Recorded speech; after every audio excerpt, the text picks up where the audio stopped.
அன்பு தேவ பிள்ளைகளே, உங்கள் அனைவரையும் இயேசு கிறிஸ்து நாமத்தினாலே வாழ்த்துக்கிறேன். இந்த நாளிலும் கூட நம் வேதத்திலிருந்து ஒரு அருமையான வேத பகுதியை பார்ப்போம். வெளிப்படுத்தினல் விசேஷம் 21ஆம் அதிகாரம் 1ஆம் வசனம். பின்பு நான் புதிய வானத்தையும் புதிய பூமியையும் கண்டேன். முந்தின வானமும் முந்தின பூமியும் ஒளிந்து போயின, சமுத்திரமும் இல்லாமல் போயிடுச்சு அப்படின்னு எழுதியிருக்கு. அப்படின்னா என்னன்னா, நான் புதிய வானத்தையும் புதிய பூமியும் கண்டேன். முந்தின வானமும் முந்தின பூமியும் ஒளிந்து போயின, சமுத்திரமும் இல்லாமல் போயிடுச்சு. புதிய வானமும் புதிய பூமியும் கண்டேன்ட்டு எழுதியிருக்காங்க. முந்தின வானமும் முந்தின பூமியும் ஒளிந்து போயின. அதுபோல் நம்ம வாழ்க்கையில் இருக்கிற பழையவைகள் எல்லாம் ஒளிந்து போயின, சமுத்திரமும் இல்லாமல் போயிடுச்சு.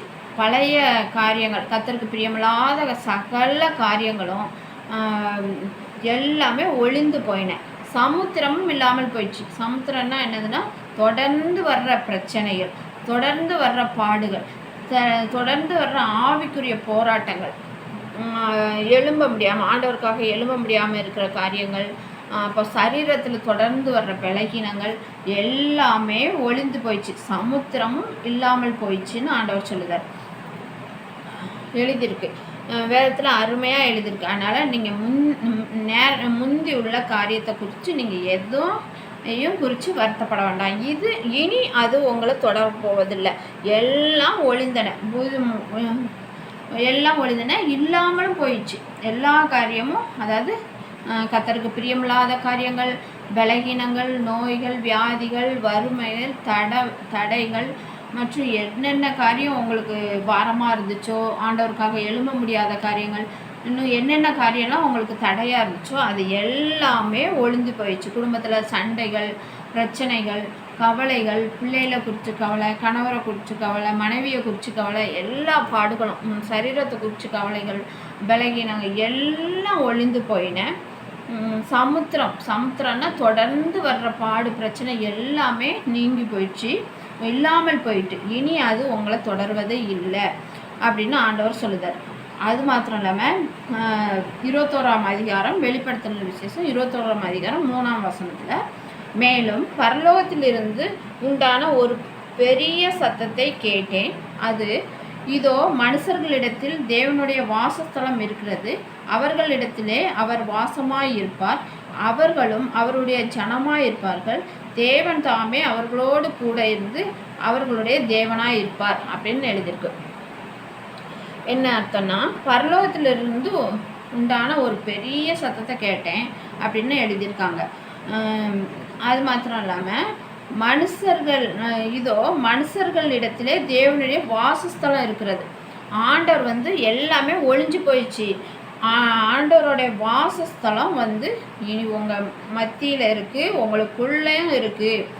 ஆண்டவர் தங்குற வாசஸ்தலம் என்னென்னா, நம்மளுடைய இருதயம், நம்மளுடைய சரீரம் அது உங்கள் நடுவுலேயும் இருக்குது. அதனால் உங்கள் வாசஸ்தலம் அவர்களிடத்திலே அவர் வாசமாக இருப்பார் அப்படின்னு எழுதியிருக்கு. அவர்களும் அவருடைய ஜனமாக இருப்பார். இனி நீங்கள் எதை குறித்தும் கவலைப்பட வேண்டாம். ஆண்டவருடைய வாசஸ்தலமும் அவர்களோடு இருக்குது. அது மாத்திரம் இல்லாமல் அவர்களும் அவருடைய ஜனமாக இருப்பார்கள் இருக்குது. நீங்களும் அவரோட ஜனமாக இருப்பீங்க. நம்ம இதுக்கு முந்தி நிறைய காரியத்தை குறித்து கவலைப்பட்டு பலகீனப்பட்டு அதனால நம்ம ஆண்டவரை விட்டு தூரமாக போயிட்டோமோ, இனி நம்ம ஆண்டவருக்காக வாழ முடியாதா, ஆண்டவருக்கு உண்மையாக நடக்க முடியாதா, செய்ய முடியாதா அப்படின்னு நிறைய கவலையோட கண்ணீரோடு இருப்பாங்க ஜனங்கள். இருக்கிற ஜனங்களை பார்த்து ஆண்டவர் சொல்லுதார், எல்லாம் முடிஞ்சு போச்சு, எல்லாம் புதிதாயிட்டு, எல்லா காரியமும் முடிஞ்சு போச்சு. அது மாத்திரம் இல்லாமல் என்னுடைய வாசஸ்தலம் அவர்களிடத்திலே அவர் வாசமாக இருப்பார்னு எழுதியிருக்கு. நம்ம கிட்ட ஆண்டவர் வாசமாக இருக்கும்படியா, அப்போ நம்மளை எல்லா விதத்துலேயும் எல்லா பழைய காரியம் முடிஞ்சு போச்சு. இனி ஆண்டவர் நம்மள்கிட்ட வாசமாக இருந்தால் என்ன இருக்குது? இனி எந்த பாடு நம்மளுக்கு இல்லை, எந்த கவலையும் இல்லை, எந்த பலகீனமோ எந்த வியாதியோ வறுமையோ எதுவும் இல்லை. ஏன்னா ஆண்டவர் நம்மளோட வாசமாக இருக்கிறாரு. அது மாத்திரம் இல்லாமல் இனி நம்ம வந்து ஆண்டவருக்கு தேவனுடைய ஜனமாக நம்ம இருப்போமா? ஆண்டவருக்காக வாழ முடியுமா? ஆண்டவர் வருகை பர்யந்த நம்மளால் நிலை நிற்க முடியுமான்னு நம்ம நினச்சி கவலைப்பட்டுட்டு இருக்கோம். அதெல்லாம் ஆண்டவர் என்ன சொல்லுதாரு? அவர்களும் அவருடைய ஜனமாக இருப்பார், நம்மளும் அவருடைய ஜனமாக தான் கர்த்தர் வருகை பர்யந்தம் நம்ம இருப்போம் அப்படின்னு எழுதியிருக்கு. அது மாத்திரம் இல்லாமல் அதே வெளிப்படுத்தல் 21ஆம் அதிகாரம் 4ஆம் வசனத்தில் அவர்களுடைய கண்ணீர் யாவையும் தேவன் துடைப்பார், இனி மரணமும் இல்லை, துக்கமும் இல்லை, அலறுதலும் இல்லை, வருத்தமும் இல்லை, முந்தினவைகள் ஒளிந்து போயின என்று விளம்பினது. ஆண்டவர் சொல்றாரு, எல்லாம் முடிஞ்சு போச்சு, இனி உங்களுக்கு கண்ணீர் இல்லை, கண்ணீர் யாவையும் தேவன் துடைப்பார், இனி மரணம் இல்லை, இனி துக்கம் இல்லை, அலறுதலும் இல்லை, வருத்தமும் இல்லை, முதினவில்லை, எல்லாம் ஒழிஞ்சு போயிடுச்சு. உங்கள் செய்கையினாலேயோ இல்லை ஆண்டவருக்கு பிரியமில்லாத காரியத்தினாலேயோ எதுனாலேயோ வந்து உங்களுக்கு இந்த கண்ணீர், கவலை, இந்த துக்கம், அலறுதல், இந்த மாதிரி காரியம்லாம், வருத்தம், இதெல்லாம் இருந்திருக்கும். ஆனால் இனி அப்படி எதுவும் இல்லை, எல்லாம் ஒழிந்து போயின அப்படின்னு ஆண்டவர் எழுதியிருக்கார். அழகாக வேதத்தில் எழுதியிருக்கு. அது மாத்திரம் இல்லாமல் சிங்காசனத்தின் 5ஆவது வசனம், வெளிப்படுத்தல் 21ஆம் அதிகாரம் 5ஆம் வசனம், சிங்காசனத்தின் மேல் வீற்றிருக்கிறவர் இதோ நான் சகலத்தையும் புதிதாக்கிறேன் என்றார். பின்பும் அவர், இந்த வசனங்கள் சத்தியமும் உண்மையும் ஆனவைகள். இது வந்து உண்மையா? இது நம்மளால் ஏற்றுக்கொள்ள முடியாது, எல்லாம் ஒழிஞ்சு போயிடுச்சு, இனி வந்து நம்மளுக்கு எந்த கவலையும் கண்ணீரும் இல்லை, இந்த பாடு எதுவுமே இல்லை அப்படின்னு சொல்லி எழுதியிருக்கேன்.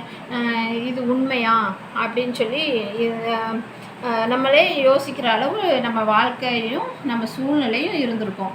ஆனால் ஆண்டவர் சொல்லுதாரு, சிங்காசனத்தின் மேல் வீற்றிருக்கிறவர் இதோ.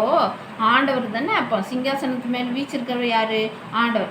ஆண்டவர் சொல்கிறாரு, நான் சகலத்தையும் புதிதாக்குறேன், எல்லாம் முடிஞ்சு போச்சு, நீ எல்லாம் எதை குறித்தும் நீங்கள் இனிமேல் கவலைப்பட வேண்டாம், எதை குறித்தும் நீங்கள் வந்து வருத்தப்பட வேண்டாம், நான் சகலத்தையும் புதிதாக்குறேன் அப்படின்னு ஆண்டவர் சொல்கிறார். எல்லாமே இனிமேல் புதிதாக்குகிறேன் என்றார். பின்பும் அவர், இந்த வசனங்கள் சத்தியமும் உண்மையுமானவர்கள். இனி இது வந்து சத்தியமும் உண்மையுமானவர், இதில் வந்து ஒரு நாள் மாறப்போவதில்லை அப்படின்னு ஆண்டவர் சொல்லுதார். அதனால் இதுவரை நம்ம நடந்து வந்த பாதைகள் எப்படி இல்லாமோ இருந்திருக்கலாம். நம்ம நினச்சி கூட பார்க்காத அளவு நிறைய பாடுகள் மத்தியிலும், கவலைகள் மத்தியிலும், கண்ணீரின் மத்தியிலும், குழப்பத்தின் மத்தியிலும், புலம்பல் மத்தியிலும், அது பண நெருக்கடி மத்தியிலும் இப்படியா இருந்திருக்கலாம். இனி அதை எதை குறித்தும் சரீரத்தில் பலகீனத்தும் இருக்கலாம். எதை குறித்து நீங்கள் இனிமேல் கவலைப்பட வேண்டாம், நான் இருக்கேன். சிங்காசனத்தின் மேல் வீச்சிருக்கிறவர் சொல்கிறார். ஆண்டவரே இனி சொல்கிறார், உங்களுக்கு இனி எல்லா காரியமும் புதிதாயிட்டு, இனி எந்த பாடு, கவலை, கண்ணீர் உங்களுக்கு இல்லை. கர்த்தர் தாமே இந்த வசனத்தை ஆசீர்வதிப்பார். ஆமென்.